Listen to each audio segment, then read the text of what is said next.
నా కుమారుడు పేరుని కృష్ణమూర్తిని మీరు ఎంత దిగజారి మాట్లాడుతున్నారు. నా కొడుకు గంజాయి అమ్ముతాడా?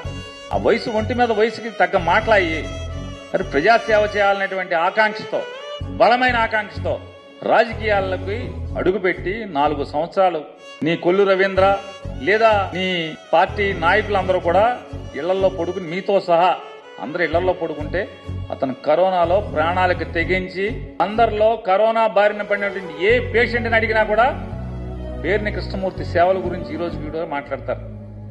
అందరికీ స్వాంతన మాటలు చెప్పి మీ ఇంట్లో వాళ్ళు బయట నుంచున్నారు, వాళ్ళు ఈ కబురు చెప్తున్నారని మీకు వీళ్ళ ఫోటోలు తీసి వాళ్ళతో మాట్లాడి వీడియో తీసి అవన్నీ కూడా వాళ్ళ కుటుంబ సభ్యులకి చూపించి డాక్టర్లతో సమానంగా లోపల వార్డులో ప్రాణాలకు తెగించి తిరిగాడు. బెడ్లు కావాలంటే బెడ్లు అందించడం, ఎప్పుడు 24 గంటలు అదే పనిలో ఉంటే నూనూగు మేసాలటువంటి నవ యువకుడు మొదటిసారి రాజకీయాల్లో పోటీ చేస్తుంటే ప్రజలు గుర్తిస్తే 75 ఏళ్ళ వయసు వచ్చినటువంటి చంద్రబాబు నాయుడు ఇంత పాపం మాటలు మాట్లాడుతున్నాం. ఫ్యాన్ గుర్తుకు ఓటు వేద్దాం. పేర్ని కృష్ణమూర్తి కిట్టూని గెలిపిద్దాం.